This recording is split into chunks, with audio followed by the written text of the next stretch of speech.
Well, good afternoon, everybody. I suppose awesome, epic, memorable would be but three words to describe MaMathon and what transpired over the weekend. So I thought I would do a live video, call it live, and then at least Stacey will at least not have a completely fruitless search trying to find somebody going live. That was very, very good, very funny, Stacey. Yeah, well done. And everybody really enjoyed your coming on and singing live. It makes a big difference when we can get you live on camera. And of course, I should just say that, of course, with the dude, he was the one that suggested we go from doing a 24-hour MaMathon to doing a 48-hour MaMathon. I can't help thinking that maybe we should have given him 24 hours worth of slots all to himself. It got to the stage where at the last one, the closing one, he really was pressed for time and couldn't fit everybody in. And certainly I do hope that all the people that joined him for the chat will join him again in future chats and have a chat all by themselves maybe. But anyway, we'll cross that bridge when we get to it. Certainly, I don't think there's any plans to do another MaMathon just yet. Let that one settle down, and let's see what sort of response we get over the coming weeks, months, etc. to it. Incidentally, my first video, my first segment, part 3, is blocked in New Zealand simply because I played a little bit at the start and at the end of the video of Werewolves of London. That's the reason why it's blocked in New Zealand. So if you're in New Zealand and you're looking for the first part, which is part 3, I did 3 slots. They're labeled part 3, part 8, part 11, because that's where they were in the order. Nice and simple. So as I say, I've got this this first video of mine blocked in New Zealand, which reminds me that Eric Hosey has one of his videos blocked in Australia. It's the one where he points out that involving the Scott Davis case that Megan, whatever her name is, most pronounced Megan here in the UK. I think she goes under the name of Megan Bruton. Scott Davis's ex-wife. She got the video blocked in Australia. It's the video, if you want to go and have a look at it, it's very interesting. It's the one where basically Eric Hosey is pointing out stuff that's already out there in public knowledge. The fact that she's very questionable. She's got a lot of suspicion behind her, and quite rightly so. Anyway, let's. And also that I've been trying now for well over a year to get the Eric Hosey singing "God Save the Queen" video banned, but so far I have been unsuccessful. But anyway, moving on. From what I know, funds raised so far is over $4,000. So huge congratulations to everybody who contributed, both as viewers and people put in their comments. I must give a shout out to the mods, as they're called. They're the ones that have that sign of a spanner, and they're the ones that keep bombarding me with messages to do this, that, and the other. But you know, they're very, very good.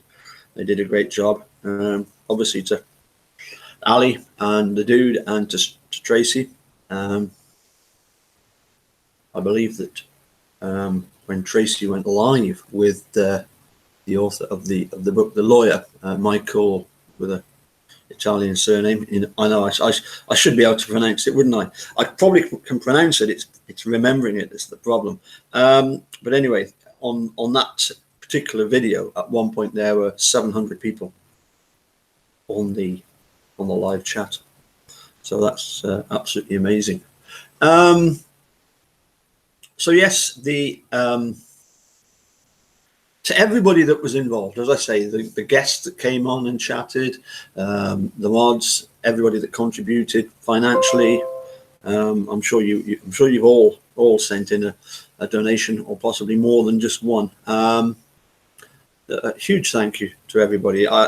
Everybody involved in putting on the MaMathon is, as I say, awestruck at the popularity of it.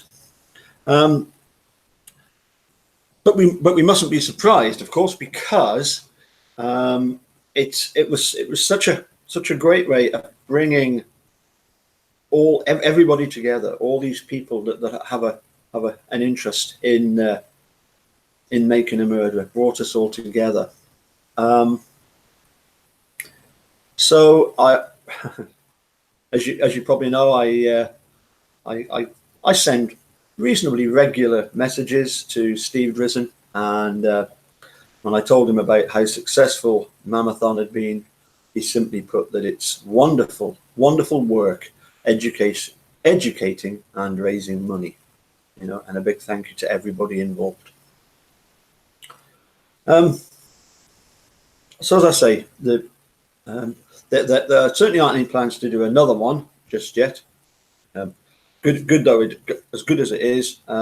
Sometimes, of course, the problem would be that if you do them too often, then they lose their uniqueness, don't they? So that was a pretty unique one-off event, and of course, because everybody was brought together under that one banner of MaMathon, then there is that sense of having come closer, for the good of Steve, Brendan, Teresa, justice for her.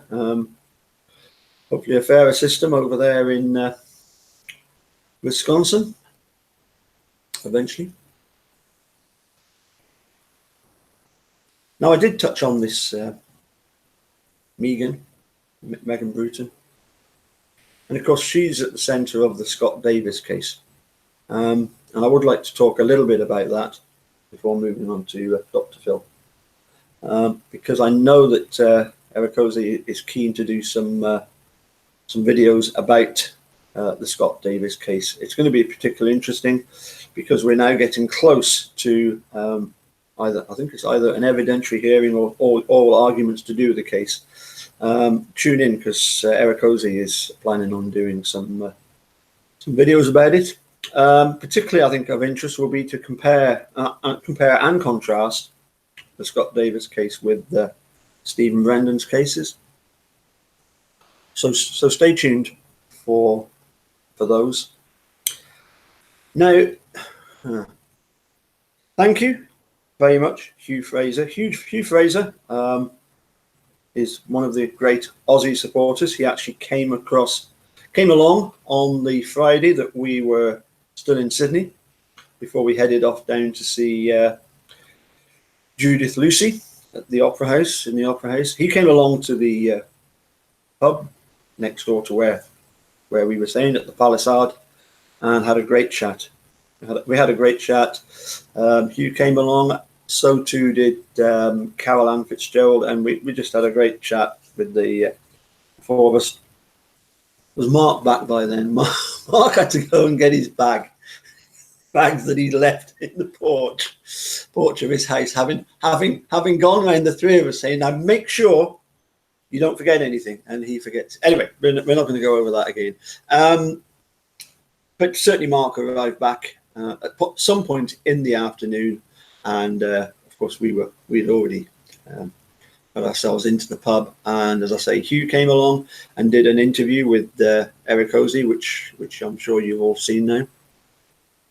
Hugh sent me links to a couple of the Dr. Phil shows that were of particular interest to him. Certainly, yes, I've seen them, but I hadn't remembered. It was nice to look back again, to do a little bit of a retrospect. And of course, in one of them, Nancy Grace is an interesting character. She divides people. There's no doubt she's a bit of a shock jock. She likes to try and stir up, debate and argument. But coming across as the guilter that she is, and pretending that she seems offended by anybody suggesting that Steve and Brendan could be innocent, as if anybody that suggests that, you must be idiots, because there is absolutely no way that they're innocent. They are 100% guilty. And I realise that that's part of her way of presenting herself for a TV audience. Now, and of course, it reminds me of that interview of Andy with Ken Kratz. Again, he gets his knickers in a bit of a twist, doesn't he? You know, they try, as I say, they try and seem as if they're offended, as if they are offended by anybody suggesting that they are anything other than completely right in what they're saying, when in fact, nothing could be further from the truth. Now, in fairness, Dr. Phil, I think, does try to present a balanced approach in that he gets some people from one side, some people from the other side. So he presents both sides, and the suggestion is that both sides have got equally their own opinions. And that's fine if it was a sensible argument. Now, coming up shortly during the summer, I'll be looking forward to both the Rugby World Cup and the Cricket World Cup. Who's going to win? We don't know. And we could have some very interesting discussions about the merits of who's going to win. Obviously, and when it comes to the World Cup, New Zealand will always start off as favourites.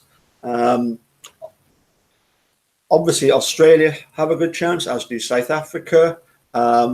Here in Europe, I would say before the Six Nations, Ireland were looked upon as potential winners. England might do something. Who knows?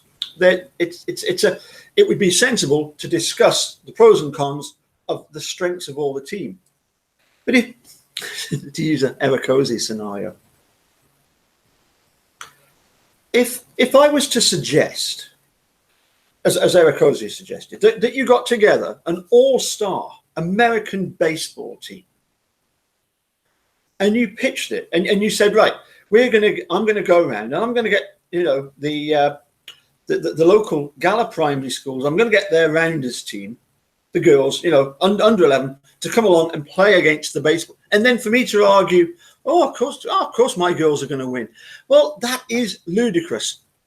That is not taking a balanced approach. If I'm saying one thing about the possibility of as I say, my girls winning compared with an American baseball team, and to me, that is the ludicrousy. That same ludicrousy exists in this case. Since watching Making a Murderer, not just number one, but now number two, the whole of the argument by the prize and the state has been completely debunked.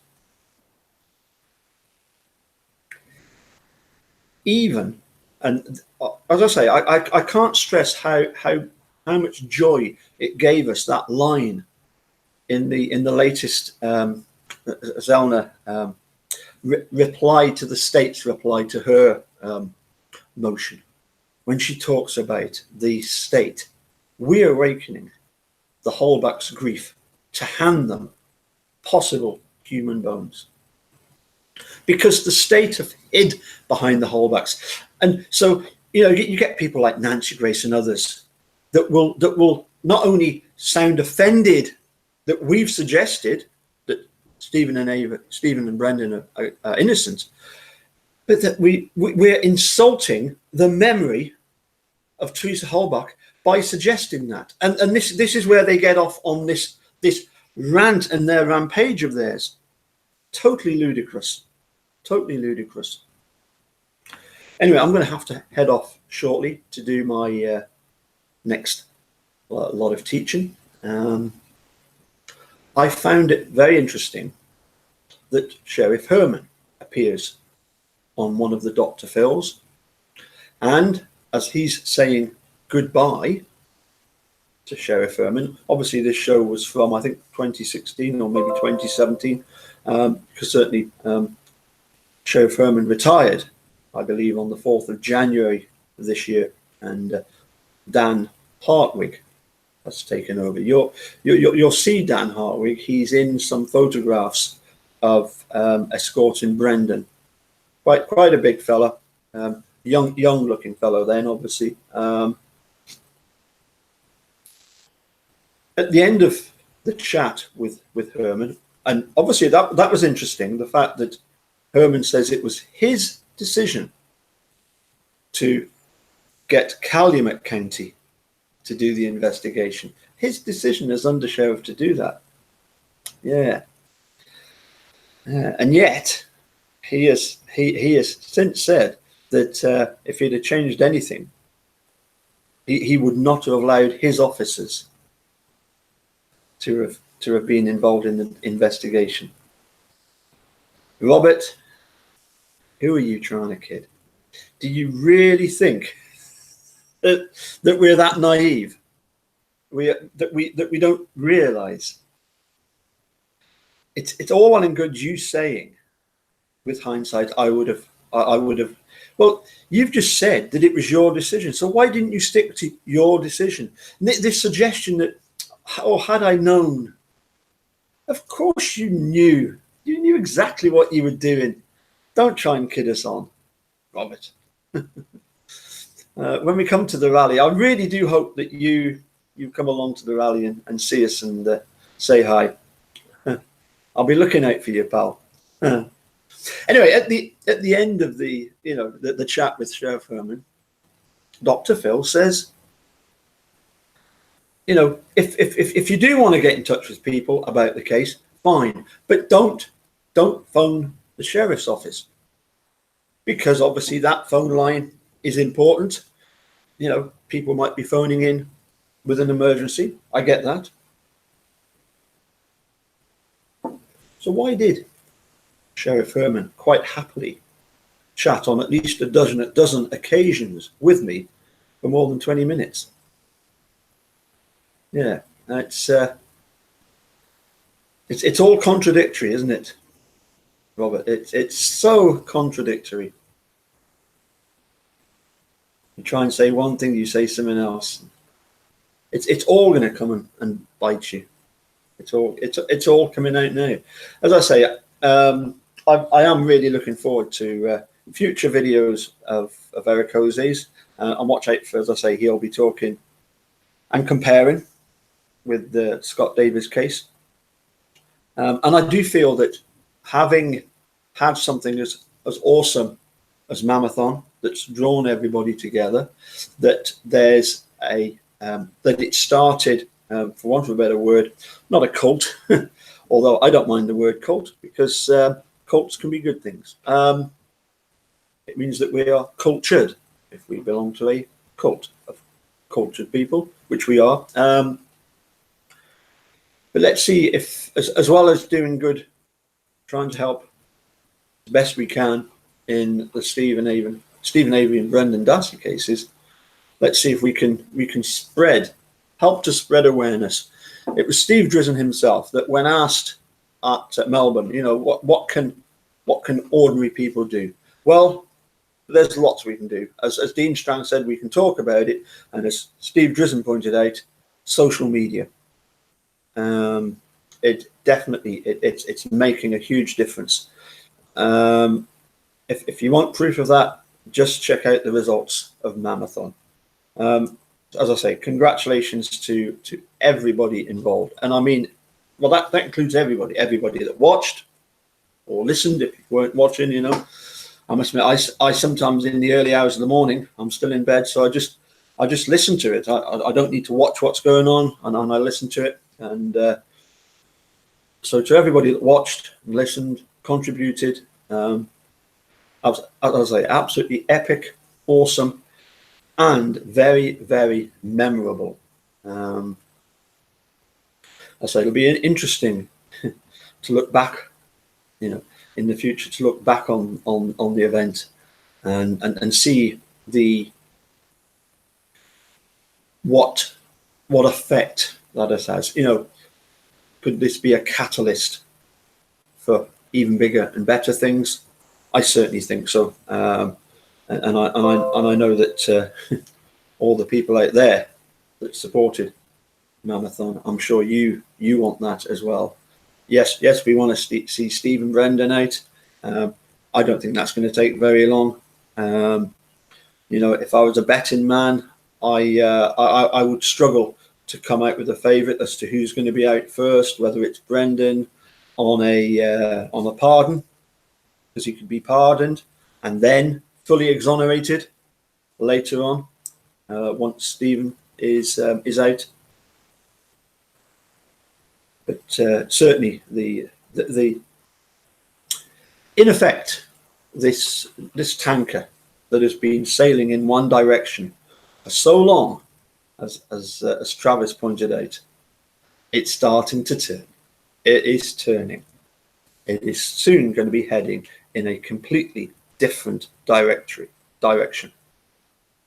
As I said, hopefully the video that Mark did of the drive from Manitowoc to Warpine will be of particular use for friends and families of all those involved in the corruption.